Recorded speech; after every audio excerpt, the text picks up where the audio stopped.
like a Hellcat.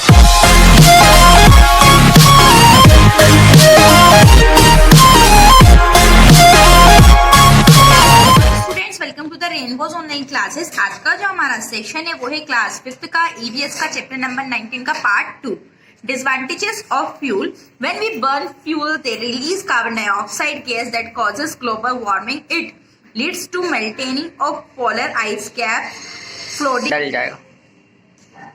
Floating of low laying areas and rise in sea level.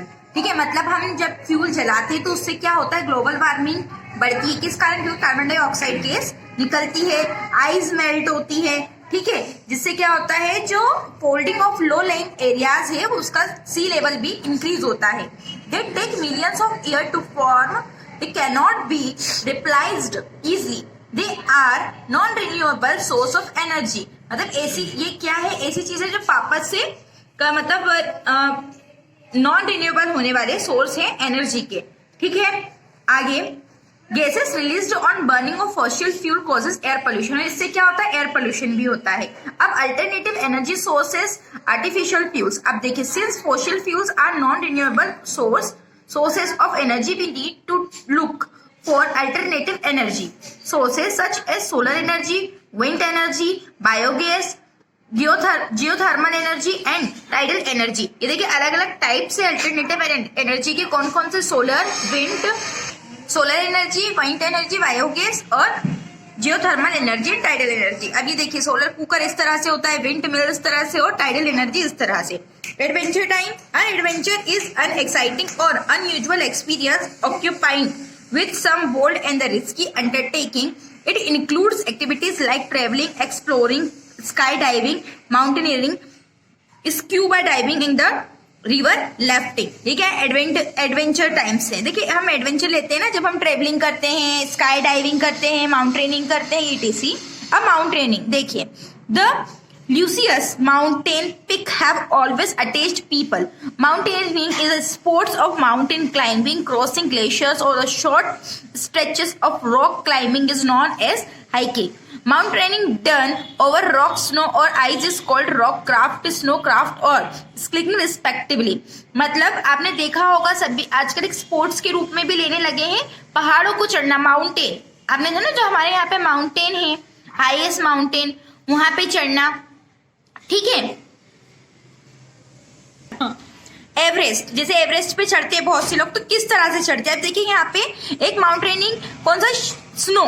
ठीक है, snow और ice, तो उसे क्या कहते हैं, रॉक क्राफ्ट। ठीक है, स्नो क्राफ्ट और स्कीइंग रिस्पेक्टिवली। इस requires experience, athletic ability and technical knowledge. देखिए इसमें क्या क्या चीजें चाहिए होती है, एक हमें एक्सपीरियंस चाहिए होता है, दूसरी चीज एथलीट एबिलिटी। आपने एथलीट को देखा होगा कभी, किसी रनर को। ठीक है, किस तरह से वो अपनी बॉडी मेंटेन करते हैं, उस तरह से। टेक्निकल नॉलेज मतलब किस एक प्लान के थ्रू हम किस तरह जाया जा सकता है। To remain safe during this sports activities. हम Mount Everest the highest peak.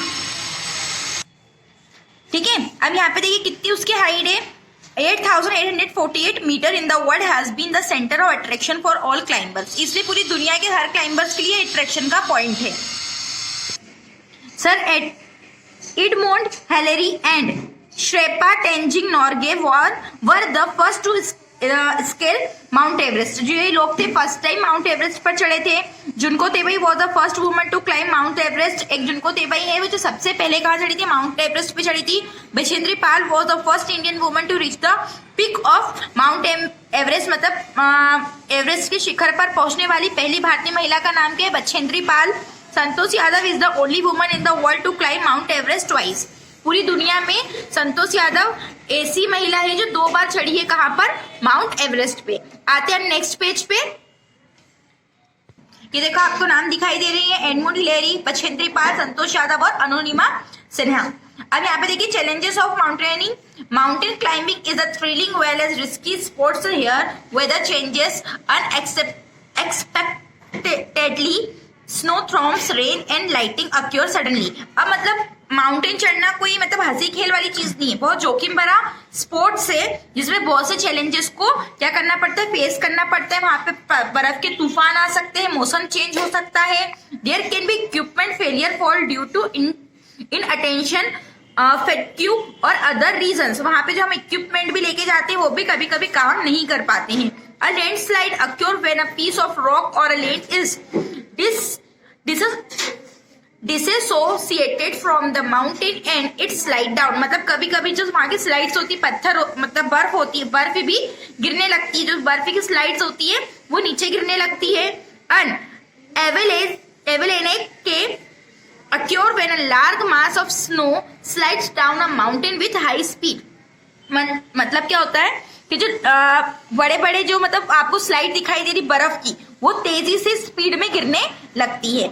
Air pressure decrease with increasing altitudes. It's can cause breathlessness and tiredness. मतलब वहां पे क्या होता है, जो प्रेशर है, एयर प्रेशर है, वो क्या होता है, डिक्रीज होता है विथ और इंक्रीजिंग भी होता है. ठीक है, जैसा वहां का जो मौसम होता है उसके अकॉर्डिंग, जिससे क्या होता है, सांस लेने में प्रॉब्लम होती है, थकावट होती है. So mountaineers always carry oxygen cylinder with them. तो वो अपने साथ हमेशा ऑक्सीजन सिलेंडर लेकर चलते हैं. अब देखिए यहाँ पे some of the important climbing equipment are, कौन कौन सी चीजें लेके जाते हैं. तो देखिए, अ रोप अबाउट 100 मीटर लंबी रस्सी लेकर चलते हैं.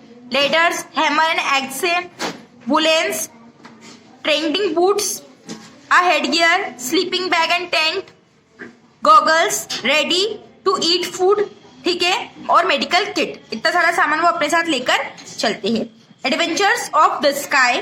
Space is the area beyond the earth's atmosphere. The heavenly bodies like sun, moon, planet, meteors and the asteroids, all parts of the space. मतलब देखिए, हमने पहाड़ों की बात कर ली, अब हम बात करेंगे किसकी, आसमान की. जो ऐसा एटमॉस्फेयर है जहाँ पर सूर्य, चंद्रमा, प्लैनेट सभी.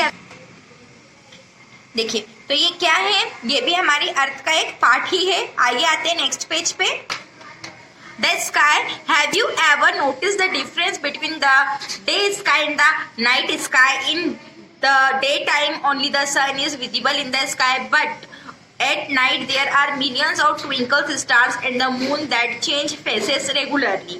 डे स्काई, अब मतलब आपने कुछ नोटिस किया होगा, जब आप दिन का आसमान देखते हैं, रात का आसमान देखते हैं, जब रात में हमें मिलियंस सितारे दिखाई देते हैं जबकि दिन में नहीं दिखाई देते हैं. The sun is the nearest star to the earth. Earth का सबसे पास का तारा कौन सा है, सूर्य. It is the ultimate source of heat, light and energy. It is a huge ball of hot gases. जो सूर्य है वो क्या है, सबसे बड़ा साधन है किसका, लाइट का, ऊर्जा का, ठीक है, गर्मी का, और ये गैसेस से भरा हुआ एक बड़ा सा बॉल है. The stars are stationary heavenly bodies that have their own light. A group of stars is called a constellation. ठीक है, जो ग्रुप होता है स्टार्स का उसे constellation कहते हैं. The planets are heavenly bodies that revolve around the sun in fixed orbits. They do not have their own lights but reflect the light of the sun. Our solar system consists of 8 planets: Mercury, Venus, Earth, Mars, Jupiter, Saturn, Uranus and the Neptune. मतलब इनकी खुद की रोशनी नहीं होती, इन्हें रोशनी किससे मिलती है, सन से मिलती है. और हमारे सौर मंडल में 8 प्लैनेट है. कौन कौन से, बुध, ठीक है, यहाँ पे वीनस, उसके मतलब शुक्र, फिर उसके बाद है पृथ्वी, मंगल, बृहस्पति, शनि, और ये Uranus and Neptune. Satellites. A satellite is a heavenly body that revolves around the planet. Moon is Earth natural satellite. मतलब जो चंद्रमा है वो क्या है, हमारी मतलब धरती का क्या है, प्राकृतिक उपग्रह है.